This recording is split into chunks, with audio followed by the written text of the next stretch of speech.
दिवाली पर हुई आतिशबाजी के बाद तो हवा और ज्यादा जहरीली हो गई है। बैन और अपील का कोई असर दिल्ली में दिखाई नहीं दिया। दिल्ली में दीपावली पर खूब आतिशबाजी हुई है। दिल्ली के कई इलाकों में AQI तो करीब 400 के पास पहुंच गया।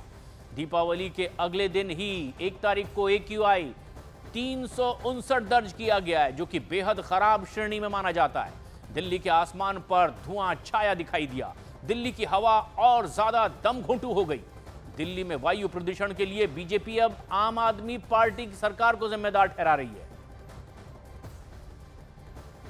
और एक के बाद एक आरोप प्रत्यारोप की सियासत आगे बढ़ती जा रही है। लेकिन बढ़ता जा रहा है दिल्ली में प्रदूषण भी।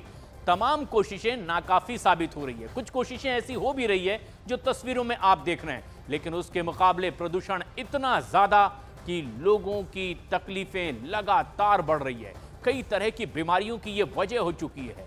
डॉक्टर्स के यहां पहुंचने वालों की तादाद बढ़ती चली जा रही है। सांस से जुड़ी समस्याएं अब और ज्यादा विकराल रूप दिल्ली में धारण करती चली जा रही है। खासतौर पर जैसे जैसे ठंड का मौसम नजदीक आता चला जा रहा है, सांस से जुड़ी तकलीफ और ज्यादा बढ़ती है और दिल्ली में वजह प्रदूषण बन जाता है। दीपावली के दूसरे दिन तो यह प्रदूषण और ज्यादा आसमान छूता दिखाई दिया, बहुत खराब स्थिति में पहुंच गया। बहुत बड़े पैमाने पर लोगों ने पटाखे नहीं जलाए। ये इस बात की तरफ इंगित कर रहा है कि दिल्ली के लोगों की अब सोच बदल रही है। दिल्ली के लोग दिल्ली के पर्यावरण को बेहतर बनाने के लिए आगे बढ़ रहे हैं। जिन लोगों ने जलाया, हम उम्मीद करते हैं कि अगले साल उन लोगों को भी ये बात समझ में आएगी। खुशियां मनाना जितना जरूरी है, उतना ही लोगों की जिंदगी को बचाना भी जरूरी है। तो ये धीरे धीरे लोगों का सहयोग बढ़ रहा है। इस बार हमें ये बड़ी सफलता मिली है। नेताओं के अपने अपने दावे हैं, लेकिन आपको हम बताते हैं कि साल 2018 से 2024 में दीपावली के दौरान वायु गुणवत्ता कैसी रही है।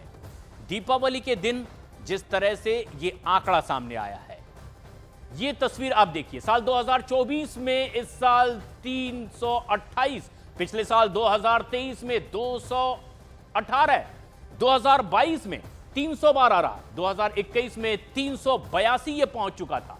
और इसके अलावा जिस तरह से ये बढ़ता हुआ दिखाई दे रहा है, दीपावली के दिन और दीपावली के अगले दिन का अंतर आप इससे समझ सकते हैं।